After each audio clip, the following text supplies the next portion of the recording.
This is Professor Pete Alexander with the Winning at Business and Life podcast, where business leaders share their insights. It is 6 questions in 7 minutes or less because successful business leaders are busy and rarely have more time to spare.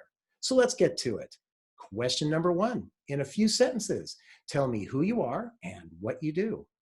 Hi, my name is Jeff Davis. I am an international keynote speaker, business consultant, and author of the award-winning new book, Create Togetherness. And what I do is my firm helps B2B revenue leaders strategically align sales and marketing to accelerate revenue growth.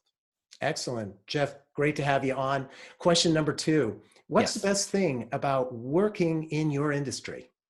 So I work across a couple of different industries, consulting, keynote speaking, workshops. But keynote speaking, especially, I love because I get to talk to different industries, different types of leaders, and cross-pollinate that learning and those insights. And so sometimes when folks get, kind of siloed into their industry, it's nice to be able to say, hey, I learned this from manufacturing, or hey, I learned this from tech or whatnot, and share those concepts as we kind of all transform and change our business in B2B.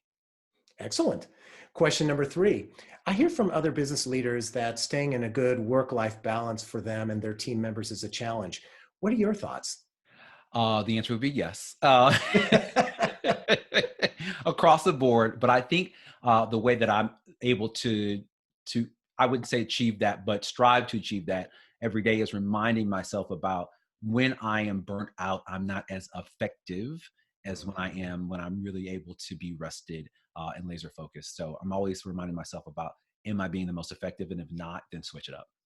That's really insightful. I mean, people don't realize that, once you burn yourself out, you just don't have the energy, right? Yeah. Diminishing returns. Absolutely. That's a great way to put it. Excellent. Question number 4. What other successful business leaders like yourself should be on my podcast? Ooh, like myself. That might be. I don't. Well, here's what I'll say. I'd love you to have Gary Vee on the show. Now, I'm careful with like myself. I'm not at this level.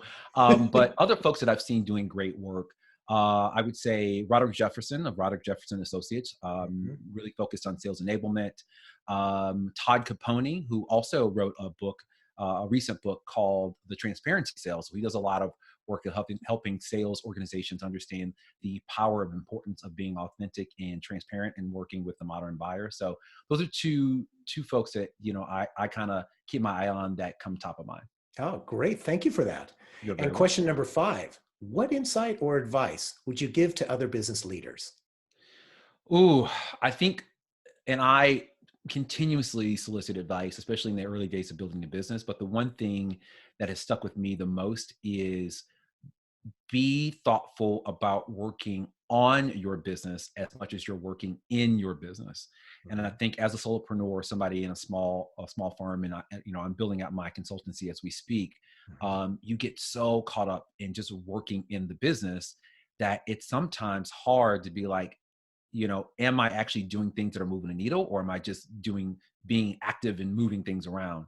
And so Mhm. I've learned over time to really block my time so I can work on strategy and work on the business to make sure that the things that I'm doing today are still relevant. And if they're not, get rid of them.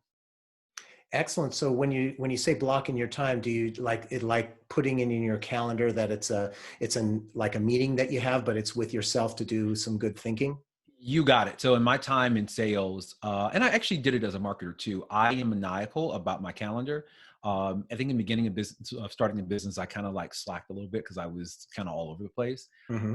But really, I have set strategy sessions for myself to be to review the business, make sure that we're doing the right things, and those things have made me more effective and more efficient in what I'm working on and what I'm trying to achieve. So I absolutely say for any business owner, whether just even if it's an hour on Friday morning to just sit down and think, it is well worth it. Great advice. And question number 6, tell me about your first job. Ooh, are we talking about first professional job or first job ever? Whichever one comes to mind. Well, my first job ever, and I don't know how I didn't know I was going to be in sales at some point in my career. I worked at a restaurant in the middle of the zoo. So I'm originally from St. Louis, and so St. Louis has, I believe, the second largest zoo in the country that is still free. Random fact for anybody that's I'll interested. be darned. Hmm. And I was a cashier. And so I handled the money. And the funny thing was, the next summer, I ended up being lead cashier and over everybody, which is really strange because I was still in high school. So I don't know how that all worked out, but not everybody was happy about it either. But hey, what are you gonna do? It's So, funny. Probably the people that had been there for a few years and stuff and that were much older than you probably were the ones on the first of the line to saying, what the heck, huh? would be exactly right. So I learned very quickly, I think, how to navigate, bringing people together and people from different backgrounds and age groups. So I think my early training of being a sales professional happened in my first job. Excellent. Thank you for being on the show, Jeff. How can people find you? Sure. So I encourage those that are in the B2B space, whether you be a sales leader or a marketing leader or even a CEO, to pick up my new book that was actually named the top sales book of 2019. So very, very grateful. It's called Create Togetherness. It's over at createtogethernessbook.com. So I made the URL really super simple. You can also find out more about me as far as hiring me to speak or workshops, as well as our new sales and marketing alignment assessment that we offer for clients at meetjeffdavis.com. And then I seemingly am always on LinkedIn. So I encourage those that listen to this and find any of this content relevant to look me up on LinkedIn and be able and make sure to connect with me. And I try to respond to as many questions as I can of folks that have challenges in aligning sales and marketing. I encourage you to reach out and touch base with me and have a conversation. Perfect. Thank you so much. This is Professor Pete Alexander with the Winning at Business and Life podcast. For more insights and ideas, please go to linkedin.com and search for Winning at Business and Life podcast. Thanks for listening.